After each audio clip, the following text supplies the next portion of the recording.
klemring overheen. En klaar is Anwar. Hi, leuk dat je even inzept. Ik ben nu onderweg om een speciale reparatiekoppeling te halen voor lode waterleiding. Het is vandaag zaterdag, normaal werk ik niet. Het is voor mij echt een vrije dag. Alleen daar belde een klant op. Hij zegt, joh, kun je me alsjeblieft helpen? Want ik heb een lekkende lode waterleiding. En het lekt echt behoorlijk, zelfs naar de buren toe. En toen dacht ik, ja, het is zaterdag, normaal werk je niet. En toen dacht ik, hé, dat kan toch wel een interessante video worden voor jullie. Want lode waterleidingen komt nog steeds heel veel voor in Nederland. En het is gewoon super handig als je weet hoe je dat moet oplossen. Want lode waterleiding moet je vaak solderen. Alleen deze koppeling kan je gewoon klemmen. En dat is dus heel erg veilig. En zeker wanneer je dus moet gaan solderen, bijvoorbeeld midden in de plafond of onder de vloer. En ik loop nu langs een plek waar ik vroeger speelde. Dat is bij de Zuidkeet-Singel tegenover het Westijn ziekenhuis. Nou, vroeger waren hier struiken en bosjes, dat was helemaal dicht. En we waren als kinderen hier aan het spelen. Op een dag zagen we een luik op de grond. Dat was een stalen luik. We tilden die op. En tot onze verbazing zagen we dat er een trap naar beneden liep. Wij natuurlijk nieuwsgierig naar beneden toe. En toen zagen wij allemaal stapelbedden. Heel veel stapelbedden.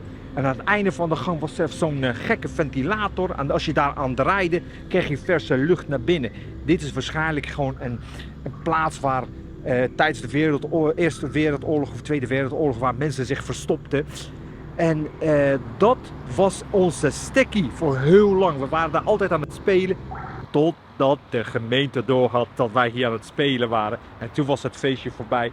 Toen hebben ze dat luik dichtgelast en de struiken weggehaald. En zand er overheen gegooid. En het zit er lekker. Het zit er Duitsers lekker bij hoor. Die hebben het hartstikke warm. Het is ook echt warm. Tropische temperaturen in Nederland. Grappig joh. Nou, laten we verder gaan. Ik ga nu naar Verploegen.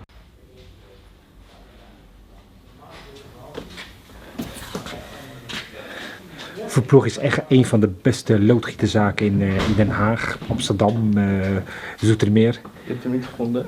Niet gevonden, heb je hem? Ja, kijk, daar is hij. Super man. Ik zet er wel een handtekening op. Ja, als jij zet een handtekening, is goed. Perfect man, dankjewel. En dit is die koppeling wat ik nodig heb. Deze kun je dan over je lood heen schuiven. En dan hoef je hem niet te solderen. En dit is echt super handig wanneer je dus hele krappe ruimtes hebt of waar je brandgevaar hebt. Dus dit gaan we even zo meteen plaatsen bij die meneer. Deze handige klemkoppeling heb je in diverse vormen en maten. Dus je komt er altijd wel mee uit. Maar laten we even eerlijk wezen. Vanuit een lode waterleiding drinken is gewoon niet gezond. Dus het advies blijft altijd je lode waterleiding vervangen door een Kiewag gekeurde waterleiding. Hier is het lekkende lode waterleiding. En hij zit lekker in het plafond. Lekker weggewerkt. Ik zie dat de meneer hem al ingeplakt heeft met duct tape. En dat doet het werk niet, jongens. Oké. Ga ik eerst het lood even een klein beetje ombuigen naar beneden. Ik beschadig wel een klein beetje je muur, maar volgens mij is er geen air meer aan te behalen, hè? Daar is niks mee, dat is te meten. Zo. Zo. Dan kunnen we... Zo. Nou, voordat we hem vast gaan zetten, moeten we eerst het lood goed schoonmaken. Het beste is dat om te doen met een hele fijne schuurpapier. En het voordeel ook als je hem schuurt, dan kun je ook zien of je lood niet ergens anders is beschadigd. Want zie je, als je dus deukjes in zit of kleine scheurtjes, die moet je dan wel weghalen. Dus je moet wel echt een goede, egale stukje pakken. Ja. Oké. Nou, deze ziet er gewoon goed schoon uit. En ik zie geen krasjes of iets dergelijks, dus het koppeling kan er gelijk op. Dit is de koppeling. En waar je even goed moet opletten, dus dat er geen stof of gruis tussen je koppeling zit, want dan kan die ook gaan lekken. Dus zeker van zijn dat die helemaal schoon is. Dan doen we eerst de klemmoeder overheen. Hop. Dan gaat de klemring overheen. Die doen we dan zo erop. Dan kan deze. Dan hebben we dus de O-ring. Het is een beetje een ovale ring is het eigenlijk. Zo. Dan kan deze erop.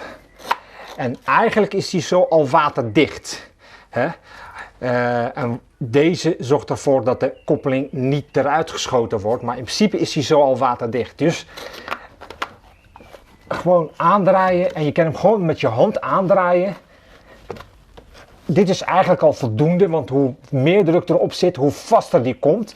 Maar voor de zekerheid pak ik wel even mijn waterpoptangetje en dan geef ik hem een kleine slag. Maar je moet daar niet in overdrijven. Het is een kunststofkoppeling natuurlijk. En 1, 2. Dat is hem.